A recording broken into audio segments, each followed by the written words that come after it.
જય માતાજી મિત્રો, આગામી સમયમાં સીસી અને પોલીસ કોન્સ્ટેબલમાં એક્ઝામ આવી રહી છે, ત્યારે મેથ્સ અને રિઝનિંગનું ભારણ હવે વધી ગયું છે. જે લોકો પાયાથી ગણિત અને રિઝનિંગ શીખવા માંગતા હોય તેવા લોકો આપણી ચેનલ સાથે જોડાજો. આપણી ચેનલમાં પાયાથી ગણિત અને રિઝનિંગ બાળકોને શીખવવાનો પ્રયાસ કરીશું. તેમાંનો સૌથી પાયાનો જે વિષય છે ગણિતમાં, સૌથી પહેલા સંખ્યાના પ્રકારો જાણવા જોઈએ. સૌપ્રથમ જો સંખ્યાના પ્રકારો જાણીએ તો ખ્યાલ આવે કે કયા પ્રકારની એ સંખ્યા છે. કદાચ પરીક્ષામાં એકાદ પ્રશ્ન પૂછાઈ જાય તો આપણને ખ્યાલ આવે કે તેનો જવાબ કેવી રીતે લખો. તો આપણે આજે ચાલુ કરીએ સંખ્યાના પ્રકારો, જે એક સંખ્યા પદ્ધતિનો જ એક ભાગ છે.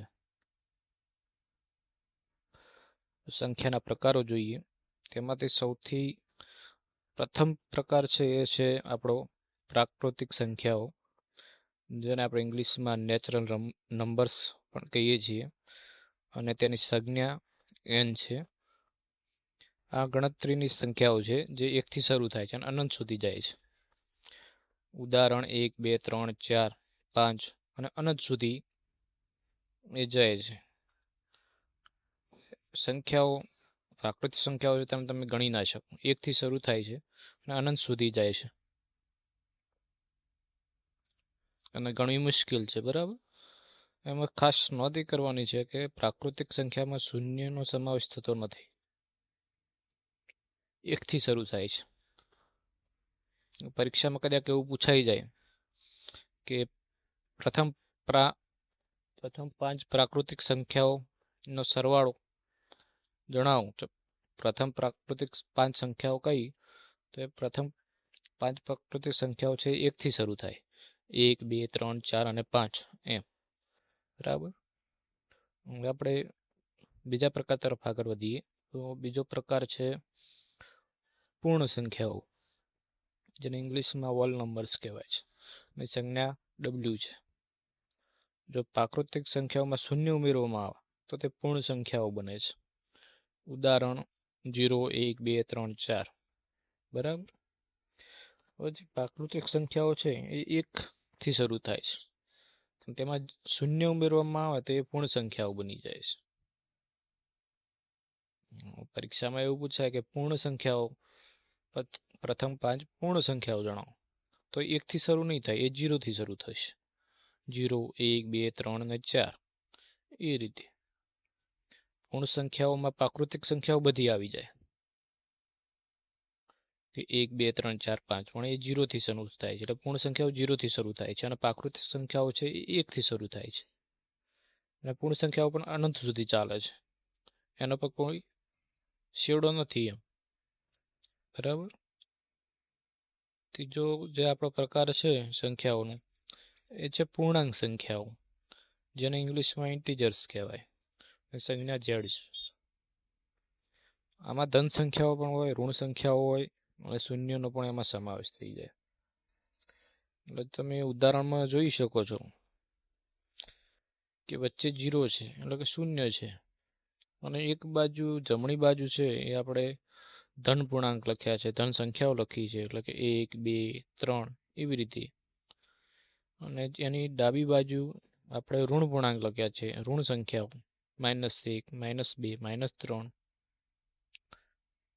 તે આમાં પૂર્ણાંક સંખ્યાઓમાં ધન પૂર્ણાંક પણ આવી જશે, ઋણ પૂર્ણાંક પણ આવી જશે, અને 0 આવી જશે, એટલે કે શૂન્ય આવી જશે.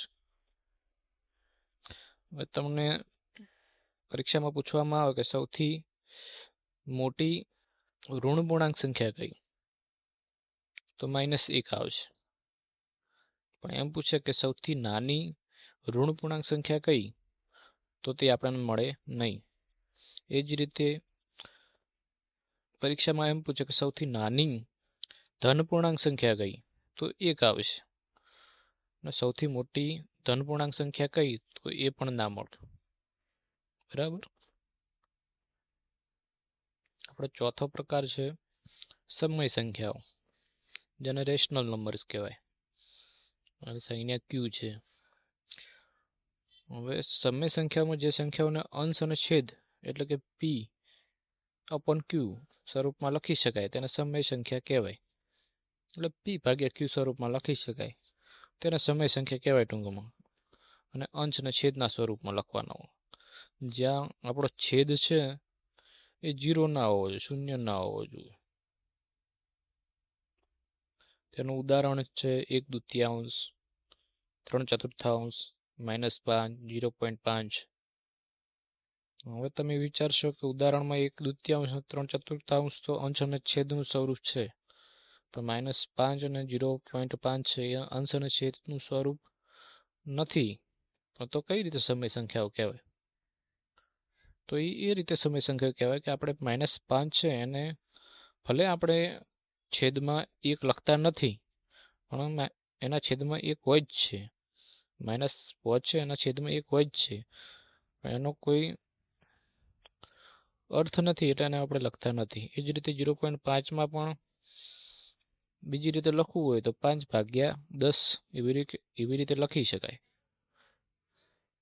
દશાંશમાં લખેલું છે એટલા માટે એને 5/10 લખી શકાય.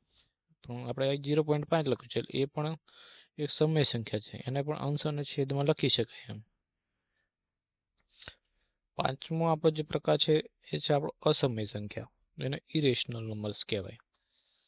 જે સંખ્યાઓને ચોક્કસ રીતે અંશ છેદના સ્વરૂપમાં દર્શાવી શકાતી નથી તેનું દશાંશ સ્વરૂપ અનંત અને અનાવૃત હોય છે. અસમય સંખ્યાઓ હોય જે સમય સંખ્યાઓ ના હોય એને અસમય સંખ્યાઓ કહેવાય. એટલે કે જેને અંશ અને છેદમાં આપણે દર્શાવી ના શકીએ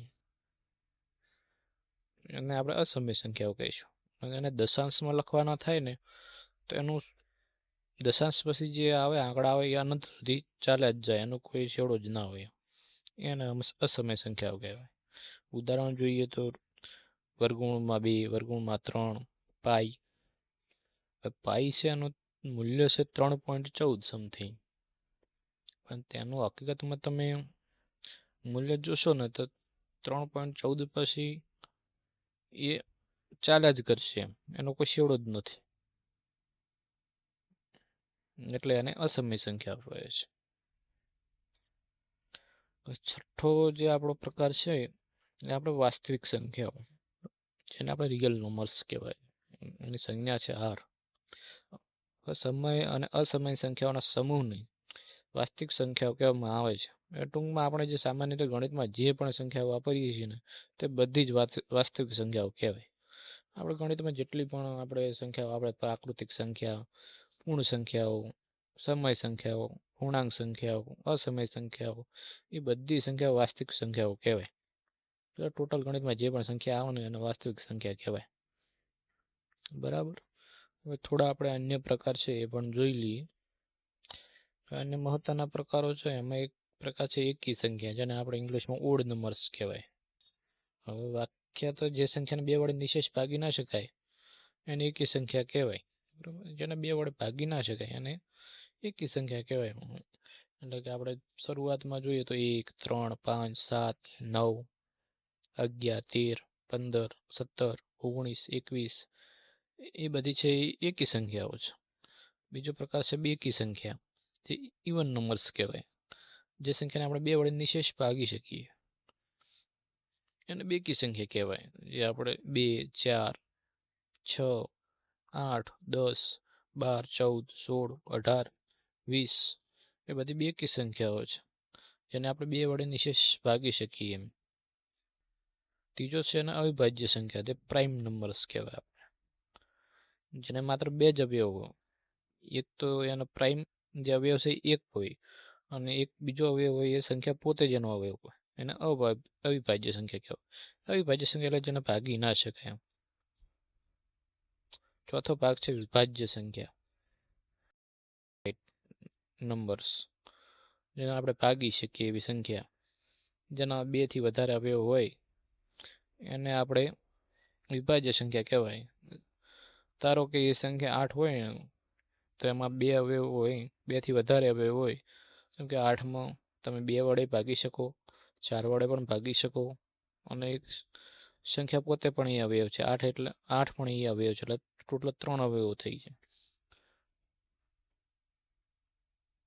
એટલે 2 થી વધારે અવયવ થઈ જાય એટલે એને પણ વિભાજ્ય સંખ્યા કહેવાય. તો આજે આપણે સંખ્યાના પ્રકારો ભણ્યા. પ્રથમ પ્રાકૃતિક સંખ્યાઓ ભણ્યા, જેમાં 1 થી ચાલુ થાય અને અનંત સુધી જાય. બીજો આપણે પૂર્ણ સંખ્યાઓ ભણ્યા, જેમાં 0 થી ચાલુ થાય અને અનંત સુધી જાય. પછી આપણે પૂર્ણાંક સંખ્યાઓ ભણ્યા, જેમાં ઋણ પૂર્ણાંક પણ આવે, ધન પૂર્ણાંક પણ આવે, 0 પણ આવે. પછી સમય સંખ્યાઓ ભણ્યા, જે અંશ અને છેદમાં દર્શાવી શકાય એવી સંખ્યાઓ હોય. અસમય સંખ્યાઓ ભણ્યા, જેના અંશ અને છેદમાં ના દર્શાવે એવી સંખ્યાઓ, જે દશાંશ સ્વરૂપ તેનું અનંત હોય એવી સંખ્યાઓ ભણ્યા. અને છેલ્લે વાસ્તવિક સંખ્યાઓ પણ ભણ્યા, જે ગણિતમાં ઉપયોગ થતી બધી સંખ્યાઓને વાસ્તવિક સંખ્યાઓ કહેવાય. છેલ્લે આપણે એકી સંખ્યા, બેકી સંખ્યા, અવિભાજ્ય સંખ્યા અને વિભાજ્ય સંખ્યા પણ ભણ્યા. તો આ વિડીયોમાં બસ આટલું જ. આ વિડીયો તમને ગણિતના પાયાનું જ્ઞાન લેવામાં મદદ થશે એવી આશા રાખીએ.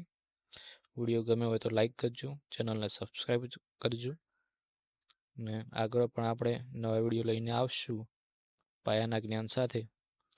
એ જરૂર નિહાળજો. જય માતાજી.